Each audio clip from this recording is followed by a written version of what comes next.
Associate Professor at the School of Law here at KIMEP. I'm also a Director of Central Asian Tax Research Center. It's a special research center established by KIMEP some 2 years ago, 2010. We are a team of young people who are researching on different taxation topics and also study specialization as our focus. And our vision is to establish KIMEP as a knowledge hub for taxation in Central Asia. As a part of our initiative, we also tried to establish a tax specialization at KIMEP. We already introduced a tax minor at the College of Business in the bachelor program, and also minor in taxation at the School of Law as a part of the Masters of Law program. We are also trying to work to establish tax specialization at the College of Sciences, but we are just starting this initiative. Today, I prepared a presentation called Kazakhstan as a jurisdiction for a regional holding company. A crazy dream or a possibility. During this lecture, I will explain what is a holding company, what is it being used for, and then I will briefly talk about Kazakhstan's suitability as a holding jurisdiction. The topic is closely related to investments, tax planning, and also, of course, protection of assets. And during my presentation, you will understand why. So it can be interesting to those who may be future advisors to investors, or already investors, or maybe investing in the future, or just a general for general knowledge. If you are bored, I don't force you to stay. You can just get up and leave. I will not be offended. And I also know that some people need to leave earlier, so that's perfectly fine. But I'm happy that we can at least start together, and let's see where it goes. So let me briefly explain what is a holding company. Why do we talk about the concept of holding company jurisdiction? Company, everybody knows, is a legal entity. Holding company is a company, a legal entity, which holds shares in other companies. It's basically something like an umbrella for investments. So sometimes you may have seen structures of multinational enterprises with several layers of different companies. On the top, there is one company which issues the shares to its shareholders. I'll show you a picture just in a few minutes. The purpose or advantage of having a holding company, there are several reasons why companies or multinationals or investors do so. One of them is consolidation of assets.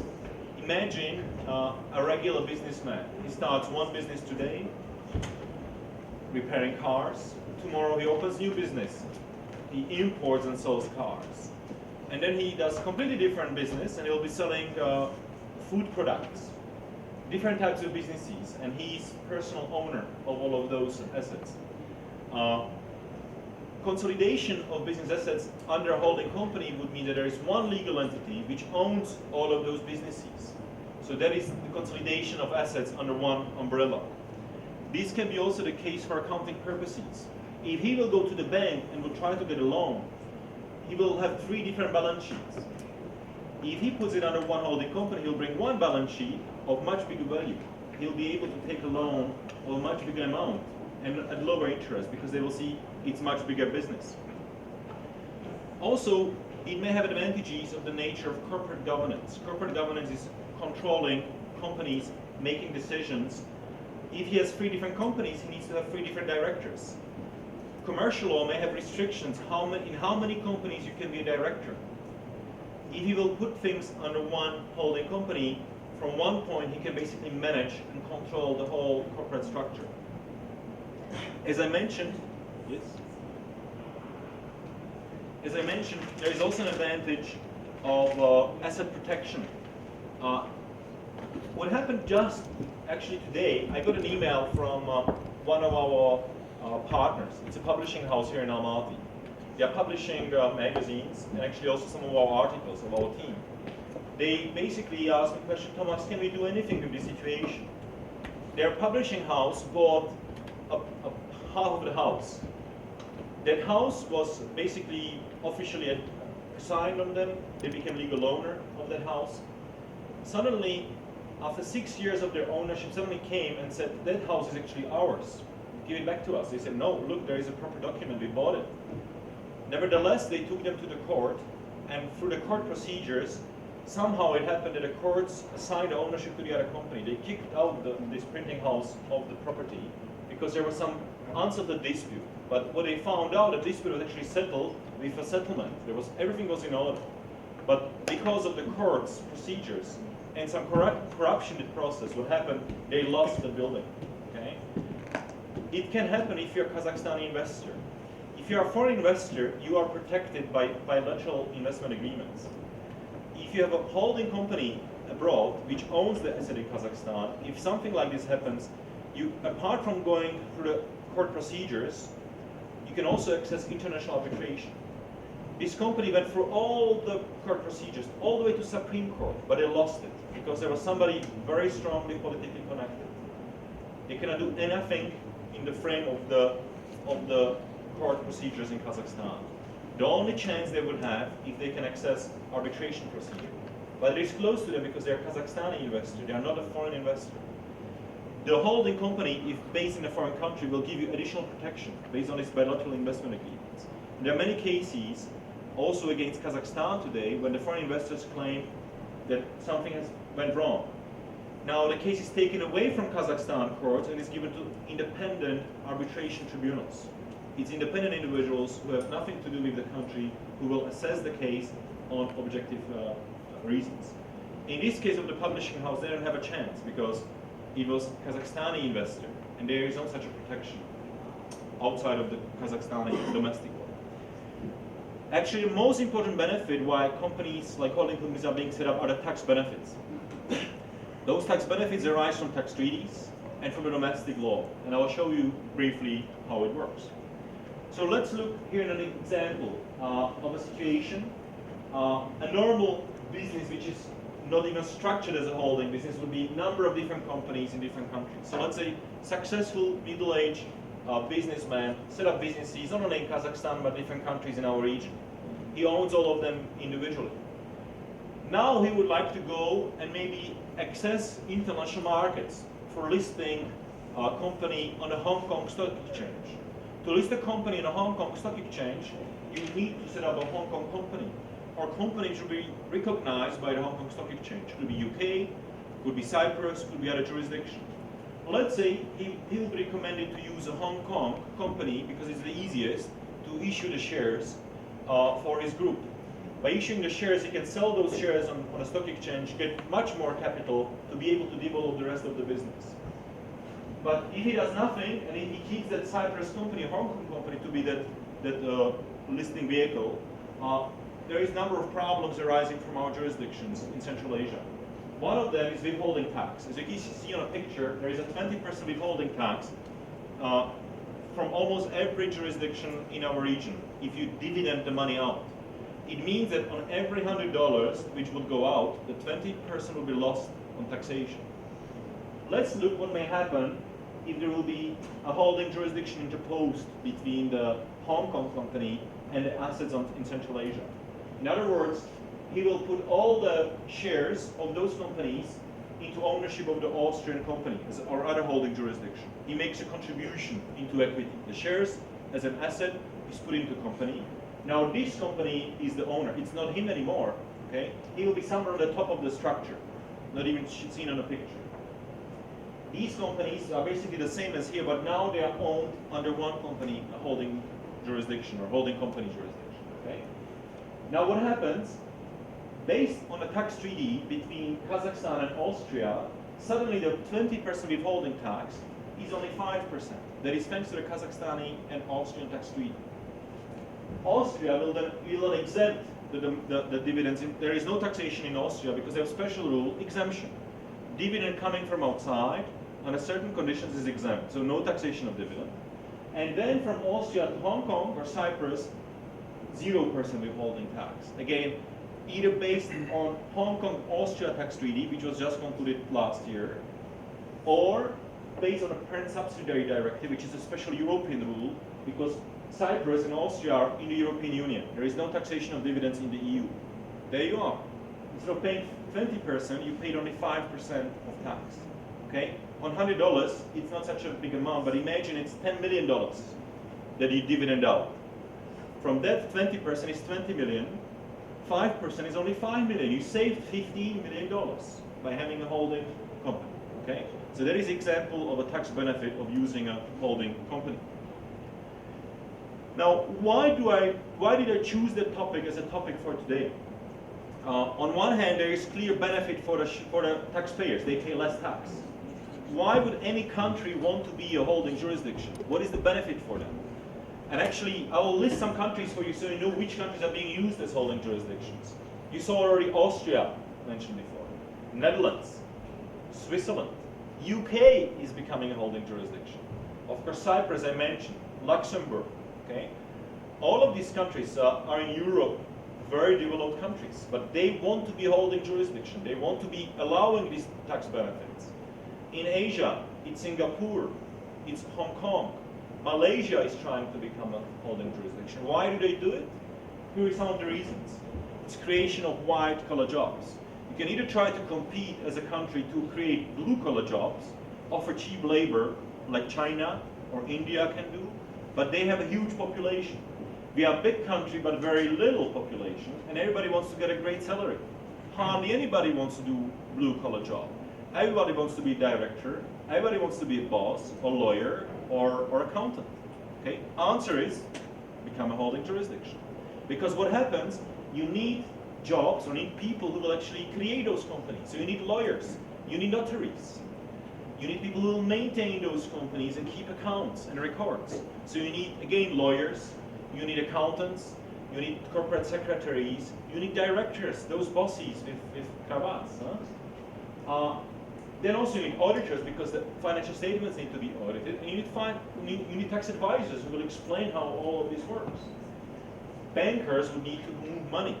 Okay, so there is a whole mass of financial industry that is actually developed, and that's the whole idea behind it. I repeat those countries in Europe: Luxembourg, Switzerland, Netherlands, Austria. Those are all becoming financial centers, and they compete with each other. Kazakhstan is in the middle of Central Asia. Well, we don't have many people who want to do blue-collar jobs, okay? So one of the options is, let's consider, could Kazakhstan become a holding jurisdiction? I titled my presentation, A Crazy Dream or Possibility, because you will see there is still a long way we have to go to be able to make it. But still, we are not completely at the beginning. Some of the measures were already introduced in our tax law, and I only mentioned them. I was personally recommending them to the Kazakhstani Ministry of Finance in 2008. They liked it. They put in a tax law. But there's many more things that need to be done, and that's what I will be talking about today. So, apart from once you create those jobs, the advantage for the government is that, okay, I'm giving a lot of exemptions to companies, but what you need to realize, a lot of those companies wouldn't be even there if you didn't give that exemption. Okay, so you are not maybe losing much by giving those exemptions. On the other hand, you can tax the income of individuals. The new jobs that will be created, or higher salaries that will be paid, they can be taxed. Consumption will be taxed because the people who will make a lot of money, they can afford to spend. Indirect taxation, okay? And of course, you can tax the banking fees and the banking services provided to all those holding companies. So that is why governments try to be holding jurisdiction. They compete with each other in those incentives and benefits they offer to companies, so companies move there. The same is with the tax havens. Tax havens, the same idea, okay? So that was a little bit of introduction to my presentation. Now I will tell you about the structure, how I will approach the topic. So first I will talk, what does it take to be a good holding jurisdiction? Next I will talk about the domestic law measures in Kazakhstan. What measures do we have in place already?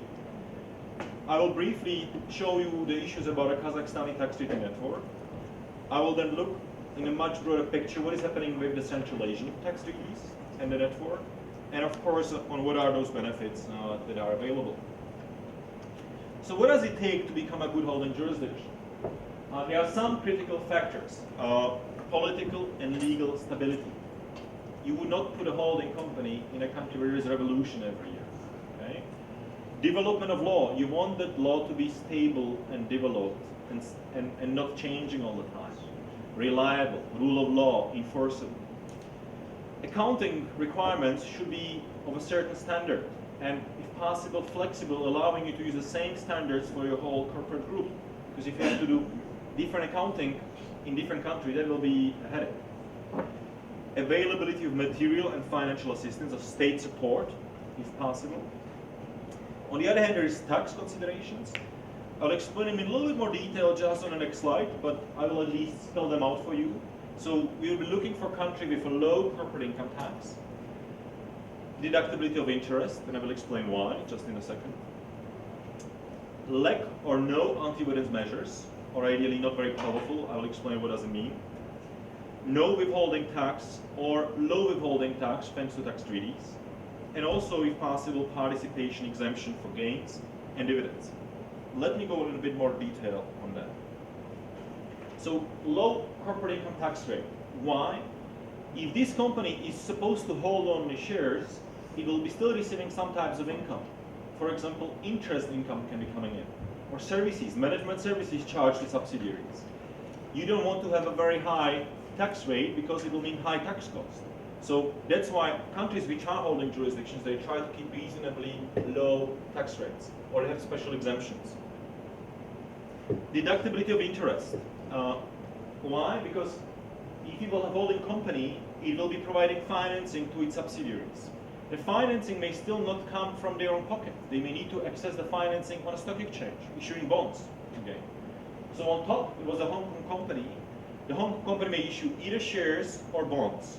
The money which will come in can be then moved down into the structure either as equity or interest. Interest is tax deductible at a lower level. So it may be more advantageous to actually send interest down the structure because you get additional deduction and tax saving in the portfolio company. Once the interest comes to the holding company, you don't want to pay tax on it, okay? Or you pay as little tax as possible. How you do it? You have the interest expense going to the top holding company or the listing company, which will create only small profit margin. But to make it possible, the interest must be deductible.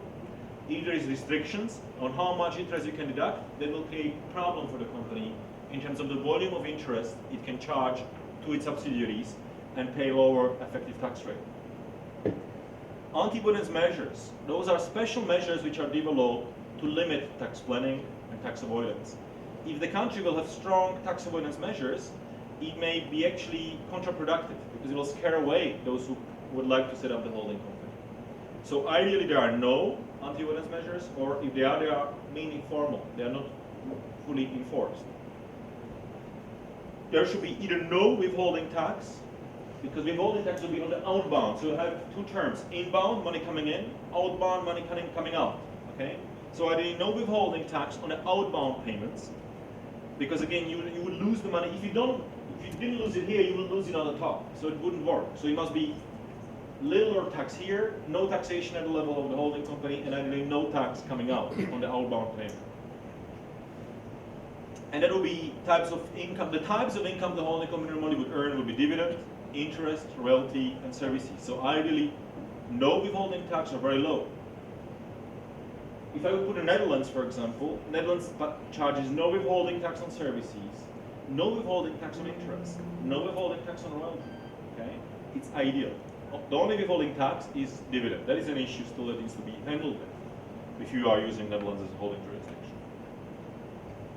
Let me now go to some of the non-tax issues briefly, so we can consider whether Kazakhstan is there or what needs to be done here to make Kazakhstan a suitable holding jurisdiction. So, what is important? Governmental policies and judicial system needs to work within certain standard. There should be reasonable infrastructure. Destabilized political and legal conditions in the state can lead to failure of business, or even business can be lost because of corruption or other reasons. I saw these situations happening in Central Asia. So where we are in Kazakhstan, the political system is rather stable, but it's unpredictable. What happens in 5 years, 10 years? We don't know how the political system evolves. It's a big question mark. The central government is very powerful. Corruption, does it still exist in Kazakhstan? No. The courts are recognized by business and are the primary dispute resolution method. It's great, but are the courts impartial and independent? Arbitration is being developed, which is also great news. But so there are some still issues that we need to address to be able to provide proper political and I would say infrastructure environment. Here is some indicators. There are indicators from Global Competitiveness Report prepared by the World Economic Forum. Let's look how Kazakhstan is standing on the ranking of countries from 1 to 142. Public trust of politicians, 46. That's not too bad. We put next to it comparison with Netherlands and Austria. You see, they are ranking much higher or a bit higher. Irregular payments and bribes, Kazakhstan 99 compared to 13, 24. It doesn't mean it doesn't exist in other countries, but it's much less. Judicial independence, 111 of 142. That means the worst part of the whole evaluation. Okay, so we have a big problem here. Netherlands 6, Austria 22. Burden of government regulation, 65 compared to 51, 49. Efficiency of legal framework in settling dispute, 87 compared to 9 and 18. Transparency of government policy making, 53 compared to 16 and 23. Finally, strength of investor protection. This number meaning low means it's actually very low. Okay, it means it's not very good. Look at Austria, 111, strength. Okay, so it means very weak in the protection. Okay, we have a long way to go in these non-tax issues. Accounting requirements, as I mentioned, different accounting standards in different countries. If you have a big multinational group, you create a challenge because if every country has different accounting standards, you need to be always creating special bridges to make the accounts correspond to each other, being able to do consolidation. So ideally, you want a jurisdiction which will allow you to make a choice. What type of standards you would use, either IFRS or US GAAP. Kazakhstan, in this respect, is not so bad. We already adopted IFRS, so actually companies can use IFRS. That's a positive thing. Okay, but you cannot use US GAAP if you choose. That's a limitation. From these indicators that we just looked at, the strength of auditing reporting standards, Kazakhstan still ranks very low, 93 compared to 16 and 21. Tax system, let's us zoom in a little bit on what is the issues in a tax system that are important. So you want also stable tax system. You don't want a tax system which is changing every second month or every year. You want certain stability, because stability creates predictability and certainty. Opposite is uncertainty. If I will create a holding company in a country, I don't want the tax law to change next year, and I don't want to be moving to another country again because it costs me money. All the advisors, all the lawyers, I will have to pay it again.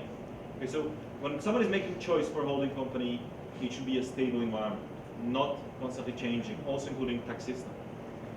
Behavior of tax authorities. Around the world, there is a strong tendency that the behavior of a tax authority and a taxpayer is changing from that of chasing somebody with a stick to be actually a customer and a client. Customer is the taxpayer because he's giving you the money, like the shop. You need to treat your customer well so you get the money from him. And that's the whole idea about taxation. If the states provide proper services to their customers, they are more willing to pay. And it also comes in the level of the tax administration. How do I treat the person who is supposed to pay the tax? Do I have a polite and courtesy relationship, or is it bullying relationship? Advanced rulings. Advanced ruling, what does it mean? It means that government, or in this case, tax authority will give me an answer to a tax question. I'll come here for a question. How will this be treated for tax purposes? And they will give me an answer, and I can rely on that answer. So tomorrow, if the tax authority will come, and they'll say, we have a problem here. I say, look, I ask for your opinion. The advanced ruling is binding in those countries which want to have be holding jurisdiction. Because if I get a letter, I want to be able to rely on it. In Kazakhstan, you get a letter, I don't care about your letter. Okay, the letters issued by the tax authorities are not being respected by the tax authorities themselves. Even letters from the Ministry of Finance don't have the same weight. They are not being binding. Okay? So currently, we have an issue because it's rather theory rather than practice. Although we also have special advanced rulings for transfer pricing. It's even written in the law. And many companies ask for this advanced ruling, but they never got an answer. So we have a long way to go there as well. Is the tax policy oriented in holding regime? Because as you realize already, holding regime required certain attributes. Does the country create an environment already? And the tax policy, meaning the future, doesn't want the country become and maintain being a holding jurisdiction. Or was it just an idea of some crazy politician, and now there is another politician and he has a completely different idea? Okay, we have some problem in Europe, in some countries like Slovakia, my home country. They thought, oh, let's become a holding jurisdiction. There was one political party. They created a great tax system. Next political party comes to the system and says, hey, no, let's charge a lot of taxes on companies, they have a lot of money. Okay? That destroys the idea of the previous political party. And of course, if you have available tax incentives, that's very beneficial, because companies can also benefit from other kind of measures which can stimulate their activities in the country. So let's look in Kazakhstan again. So is our tax system stable? How many tax amendments do we have every year? It's less than it was in the past. In the past, we used to have even 100 amendments in 1 year. Can you imagine that? So it was too much. Now the volume is coming smaller, and the amendments seem to concentrate and happen only once or twice a year, towards the end of the year. So we expect another major amendments. And it's normal countries do amendments, but the frequency and the gravity of those amendments should be as little as possible, so that you can have a degree of certainty, so you can rely on the tax system. Is our tax system business friendly? Actually, on paper, it's very competitive. Okay? Tax rates are low for companies, for individuals. There's a lot of positive measures in our tax system already, so we are not that far. Are the tax authorities treating business as customers? I don't know, tell me, because you probably encounter more of that.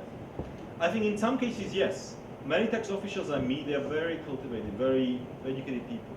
But still, it's not a rule. I don't think we are yet enforcing it fully, because when you look on education of tax inspectors, which of them actually study taxation? Very few. Okay? Most of them studied anything else but not taxation. Okay?